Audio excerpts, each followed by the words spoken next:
अस्सलाम वालेकुम।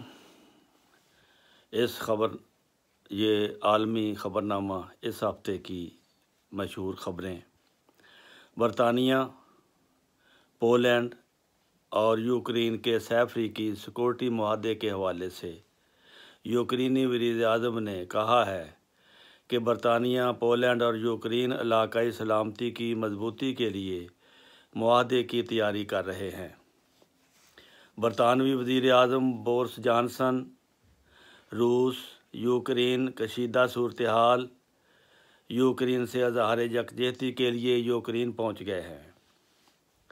अमरीकी वज़ीर ख़ारजा एंटोनी ब्लिंकन ने रूसी वज़ीर ख़ारजा सरगेई लारोफ से फ़ोन से राब्ते में रूस से कशीदगी में फौरी कमी और यूक्रेन की सरहदों से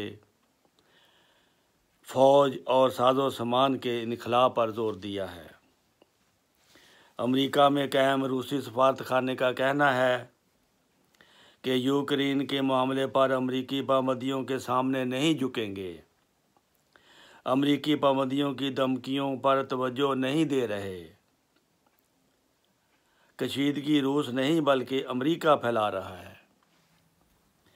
रूस के साथ तनाज़ा के पेश नज़र तवानाई के मतबादल के लिए यूरोपीय यूनियन और कतर के दरमियान मुज़ाकरात शुरू हो गए हैं। 1 फरवरी को म्यांमार में हुकूमत पर फ़ौज के तसल्लुत का 1 साल मुकम्मल हो गया है। इस मौका पर यूरोपीय यूनियन, अमेरिका, बरतानिया समेत कई ममालिक ने इसकी मजम्मत करते हुए मुल्क में जमहूरियत की बहाली का मुतालबा किया है। अफ़गानिस्तान से गैर मुल्कियों के इनखला के लिए कतर और तालिबान के दरमियान मुआहदा तय पा गया है, जिसके बाद काबुल एयरपोर्ट से कतर एयरवेज़ की हफ्ते में 2 चार्टर्ड परवाज़ें चलाई जाएंगी। बरतानिया के वज़ीर-ए-आज़म बोरिस जॉनसन का पार्लियामेंट में कहना था कि डाउनिंग स्ट्रीट में पार्टी मामले पर मैं माजरत खा हूँ। सिविल और अमारत इस्लामी अफ़गानिस्तान के तर्जमान के मुताबिक वज़ीर बराए हायर एजुकेशन मौलवी अब्दुल बाकी हक़ानी ने काबुल में प्रेस कॉन्फ्रेंस करते हुए अफ़गानिस्तान भर में सरकारी यूनिवर्सिटीज़ और आला तालीमी इदारों में तालीमी सिलसिले के आगाज़ का ऐलान कर दिया है।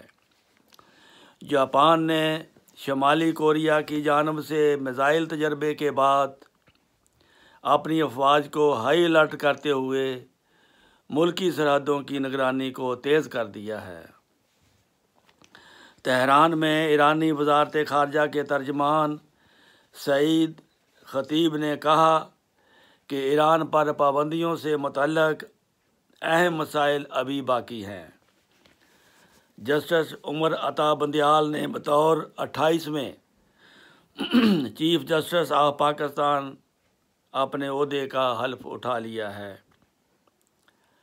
अफ़गानिस्तान तालिबान के तर्जमान ज़बीउल्लाह मुजाहिद का कहना है कि तालिबान जंगजुओं को तफरीही पार्कों में असरा लेने की इजाज़त नहीं होगी। तफरीही पार्कों में फ़ौजी यूनिफार्म और फ़ौजी गाड़ियाँ ले जाने की भी इजाज़त नहीं होगी। तालिबान जंगजू तफरीही पार्कों के तमाम असूल कवानीन पर अमल करने के पाबंद होंगे। कोयासान और कोया बुद्ध मत के शगुन फ़िरके के मरकज़ के तौर पर जाना जाता है। वहाँ इसके 100 से ज़ायद मंदिर हैं। मगरबी जापान के कोयासान में बुद्ध मत के राहबों और उनके पैरोकारों ने पाकीज़गी हासिल करने की एक रस्म में दरिया के यकबस्ता पानी में इबादत की, जिसमें गुस्ल के बाद उन्होंने कोरोना वायरस की वबा के ख़ात्मे के लिए दुआ भी की। अमरीकी रियासत سونا کے اسکول اور کالج میں فائرنگ کے واقعات میں 2 سیکورٹی گارڈ اور 1 طالب علم ہلاک ہو گئے، جبکہ 1 طالب علم شدید زخمی ہے۔ پولیس نے فرار ہونے والے ملزمان کی تلاش شروع کر دی ہے۔ فائرنگ کا دوسرا واقعہ ورجینیا کے کالج میں پیش آیا، جہاں مسلح حملہ آور نے فائرنگ کر کے کالج کے 2 سیفٹی آفیسر کو ہلاک کر دیا۔ پولیس نے موقع پر پہنچ کر مسلح شخص کو گرفتار کر لیا۔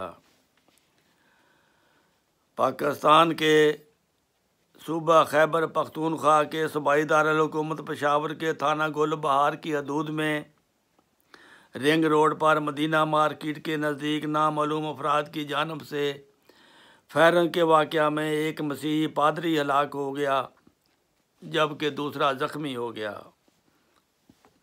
عالمی ادارہ صحت WHO کے سربراہ WHO ٹیڈروس اڈہانوم نے خبردار کیا ہے کہ کسی بھی ملک کے لیے کورونا کے آگے ہتھیار ڈالنا یا فتح کا اعلان کرنا قبل از وقت ہے۔ یہ وائرس خطرناک ہے، ہماری آنکھوں کے سامنے اس کا ارتقائی عمل ہو رہا ہے۔ کچھ ممالک کی طرف سے کورونا پابندیوں کو ختم کرنا تشویشناک ہے۔ ان کے مطابق کورونا کے زیادہ پھیلاؤ کا مطلب زیادہ اموات ہیں۔ اومیکرون کے اثرات زیادہ خطرناک نہیں ہیں، لیکن دنیا کے بہت سے علاقوں میں اب اموات میں انتہائی تشویشناک اضافہ ہو رہا ہے۔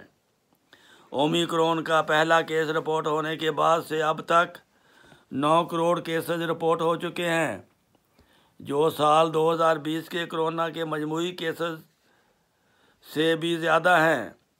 سربراہ WHO کا کہنا ہے کہ ہم ممالک سے لاک ڈاؤن کی صورتحال میں واپس جانے کو نہیں کہہ رہے، البتہ تمام ممالک اپنے لوگوں کی حفاظت کے لیے ویکسین کے ساتھ تمام احتیاطی تدابیر اختیار کریں۔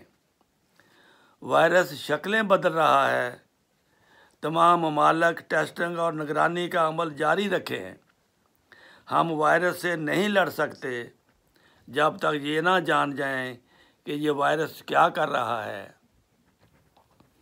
واضح رہے کہ ڈنمارک کورونا کیسز میں اضافے کے باوجود آج سے ملک میں تمام پابندیاں ختم کرنے کا اعلان کرتے ہوئے کورونا پابندیاں ختم کرنے والا یورپی یونین کا پہلا ملک بن گیا ہے۔